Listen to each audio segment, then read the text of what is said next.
Chapter 2. The news of Bismarck came the day Summer died. The season had stretched long this year, workers sweating in the fields as they brought in the harvest, the last of the radishes, fennel, and beetroot, flourishing in the shimmering heat, until it burst like a blister, and a thunderstorm rolled up the valley, bouncing between the mountains to thrash Blumwald with rain and lightning. I had gone walking early, as I often did. Finally, I'd woken to a clear sky, so I went to my trees to assess the progress of the seasons. I wrapped apples, butterkäse, a piece of smoked sausage, some dark rye bread, and a slice of poppy seed cake in a cloth in my knapsack, and put on a stout pair of boots. Dawn cast long shadows across the cobbles. As I wound through the dense knot of forest at the base of the mountain, past logging stations and huntsmen cottages, I came across a deer carcass torn open by scavengers. From the bullet wound to its haunch, I knew it was a hunter's mistake. A doe targeted, then lost. She had come to a quiet hollow to die. Maggots had eaten out the jelly of her eyes and the meat of her swollen tongue. This was the nature of my forest home. Up on the cleared stubble of the grazing pastures, I sat on a grist outcrop to eat my lunch. Summer, dead and gone. I marked it in the bloom of red smudging, the base of the oak leaves, the freckle of gold sweeping the birch. Quercus robur, the monstrous oak trees that planted themselves firm with broad branches sweeping the forest canopy. Betula bendula, the silver birches clustering close with their trunks like peeling skin. They mark time better than any clock or candle or bell in the rings of their trunks and the spread of their branches. All around the forest, fanned out like a pack of cards, dense and overlapping, arguing for space. It curved around Blumwald like a cupped hand, across valley to climb hillsides and along river banks. From my vantage point above the city, I saw my father's carriage hurtling along the valley road. At this distance, it seemed to move as slowly as an ant, but from the cloud of dust around the wheels, and the way the rest of the traffic parted like a ripped seam, I gathered they must have been going at some lick. I took another bite of my apple and chewed. He wasn't due back from Berlin for another week. This was either terrible or excellent news. Schwarzstein was a scrap of land as big as the space between my thumb and forefinger when I held my hand out before me, and my father was its ruler. We had slunk around the edges of history, while all around countries merged and split, and feuded and warred. A nation of sheep and wool and spinning. No one noticed us, except the witch. My father had different plans now. We were to be noticed by someone else. Chancellor Bismarck was unifying Germany, and we were to become part of the new empire. I wanted to know what the news was, but I also knew the best way to be around my father was not to be there at all. This was one of the first laws I learned. If he was in a rare good mood, I was welcome to provide entertainment. If his attention was turned to his duties, I was to pretend I didn't exist at all. Finding a snag of fleece in my pocket, I plucked 2 thistles to card it in the old way, watching the carriage draw closer. In a sheep-riddled place like Blumwald, fleece was caught on every fence post, oily and ripe with Owen's scent. This was a hunk the size of my palm, cream turned grey with dirt and caught up with burrs and spindly leaf stems and grasses.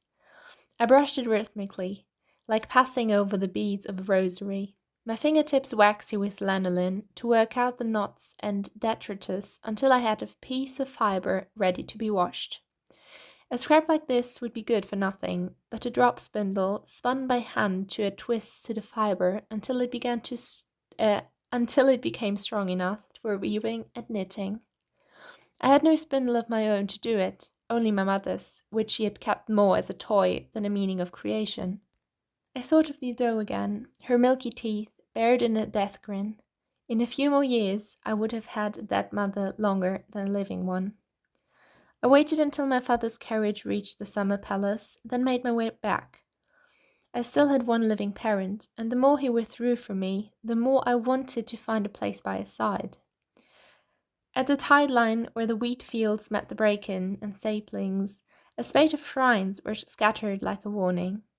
A hollow scooped out at the base of an oak. In it a dish of salt and scraps of iron, a twist of yarn, and a saint's medallion nestled among it.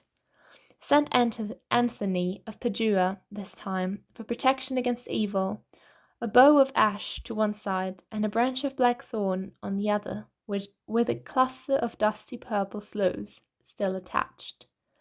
A smear of something red across it all. I thought of the old words, by oak, by ash, by bitterthorn. Half prayer, half invocation. An oath for protection, for binding. All of it a plea against the dark. In the distance, above the golden canopy of the dying forests, about as far as I could see in a clear, bright day, was the witch's castle. The witch was our curse, the hazy shadow of the bright light of Blumwald. Once a generation, every 50 years or thereabout, she would descend from her castle to take a companion. One young man plucked out and never seen again. We lived according to the long seasons of her reign, the years directly after a visit like spring, joyous relief and hope, then summer as the memory of fear faded. Autumn would come, though, and we could no longer pretend we were safe. Finally, as half a century approached, winter set in, cold and bitter and full of dread. Dukes rose and fell, wars shifted our borders over centuries, and still we lived, tied to the rhythm of her want. It had been a little over 50 years since the witch had last been seen. We never knew the exact moment she would strike, only that she would, and we lived around the fear of her like a volcano smoking and splitting ash, one eye raised to its fiery summit. An immutable fact that framed the world in a salt sprinkled along doorways and window-sills, candles ever burning on table altars, shutters locked tight at the first brush of dusk. My mother in her worst moods called the witch a curse on men for their coldness, to be taken from their masterful positions and turned over to the use of a woman. I thought the witch took them because she could, because it was a transgression. Who would lose sleep over another woman sacrificed? I thought she took men because she wanted us to know her power. A candle had been left burning in one shrine. In a flash of anger, I snuffed it out. Salt and iron couldn't protect you from loss. The hurtful truth of death was that it was as mundane as a meal uneaten, a cup knocked over. Exquisite pain that meant nothing. All this was nothing but a hopeful lie. A twig cracked behind me. I could see no one, but I felt a prick along the back of my neck as though I was being watched. As though, in extinguishing the flame, I had opened a door and something was waiting to come through. I doused the smouldering candle wick with water from my canteen and hurried on, leaving the shrine in disarray behind me. Shaking off the darkness of the forest, I made for the palace and my father's coach.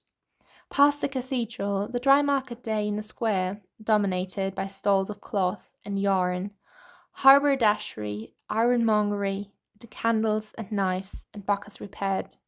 Past bakeries, already empty to crumbs, and the coffee house, tables outside with waiters fetching small cups of steaming black coffee, and soft rolls, and pats of creamy butter.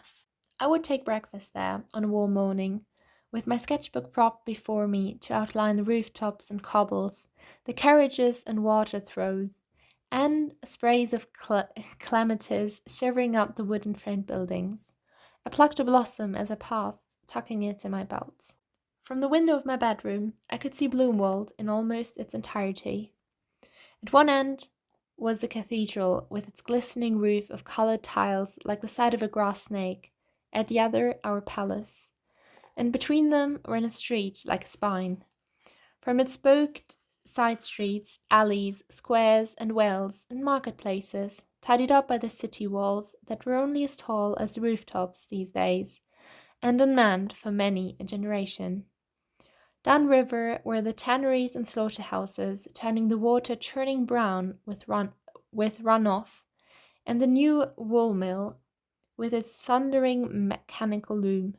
My father thought only of railways and factories, but wool and spinning had been the lifeblood of our duchy for centuries before us. In the black alleys and attic rooms of houses, a legion of women still worked at their wheels to bring in a little extra money. And above us, always, the mountain and the witch's castle. My father's horses were being stabled when I arrived, and an unfamiliar man in expensive but travel-stained clothes was directing the unpacking of a series of briefcases and what looked like equipment I'd seen in my geological journals. My stepmother and stepsisters were in the drawing room, conversation racing along some thread I couldn't catch. I tried to slip past, but was stopped by my stepmother's voice. "Mina, is that you?" I stepped into the doorway. "Yes?" A series of menu cards and sheets of notepaper were scattered on the tables between her and her daughters. "Where were you this morning?" "I went for a walk." She looked over my mud-stained appearance with thinned lips. "Are you planning to join us once you have made yourself presentable?" I made a non-committal voice and went to find my father instead. Soon I would be the only daughter left at home.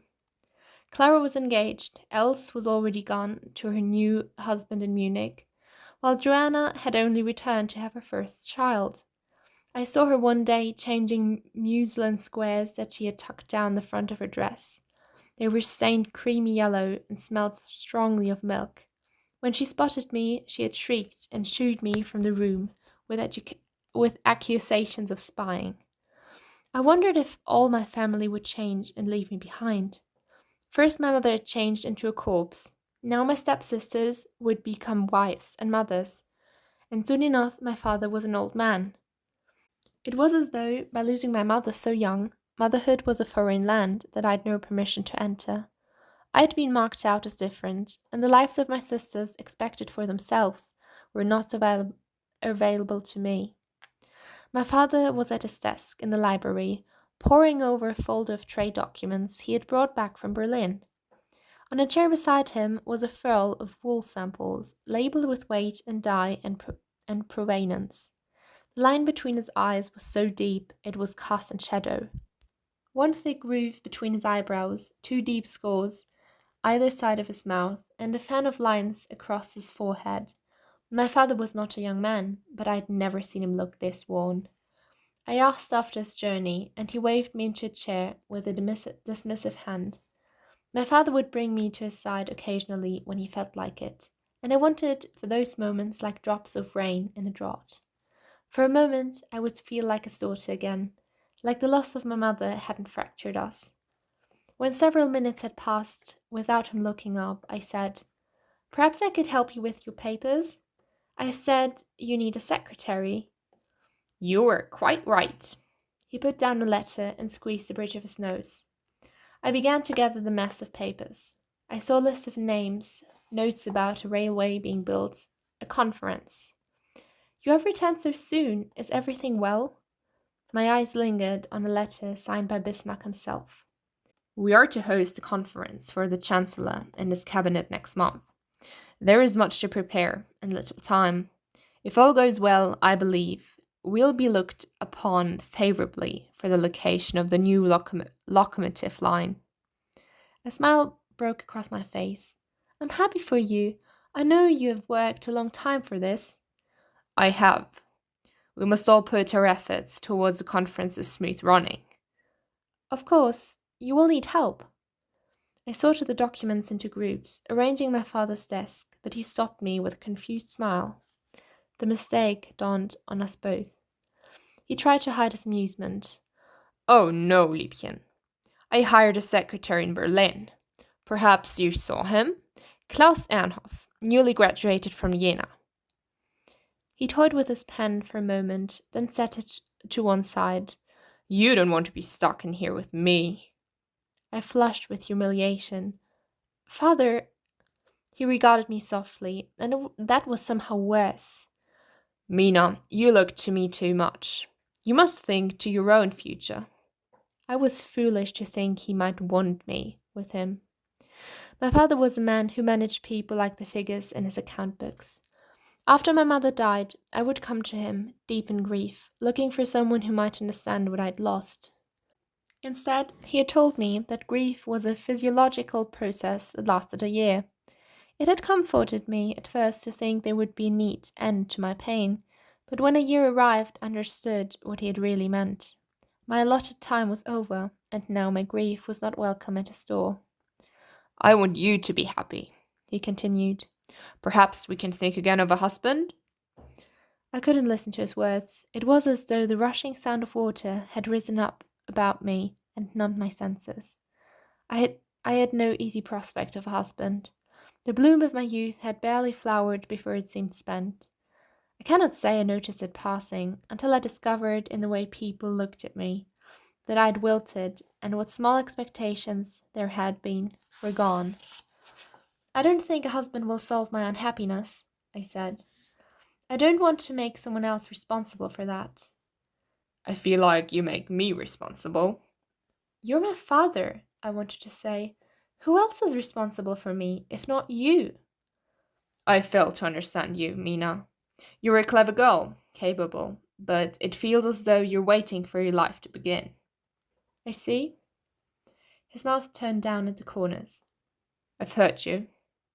No. Before he could say anything else, I got up, blood loud in my ears. Good luck with your work. I should have gone somewhere.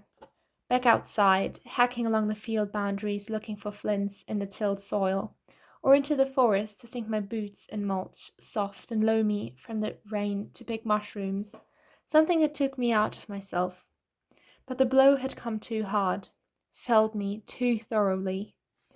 My room was quiet when I reached it. On the mantel, the clock ticked.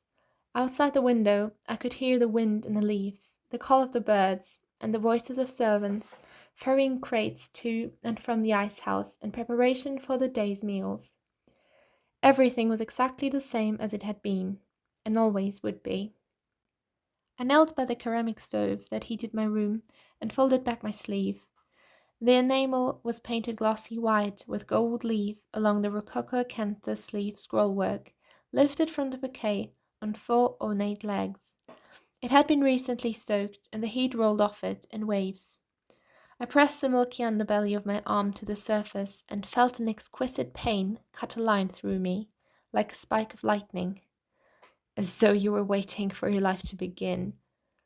I turned my father's words over like a newly acquired geological specimen, some shiny square pyrit or rough wedge of schist, looking for the grain, the structure, the signs of its origin in nature. I pulled my arm away and inspected the scalded red flesh. If no one wanted me, then I would make myself disappear.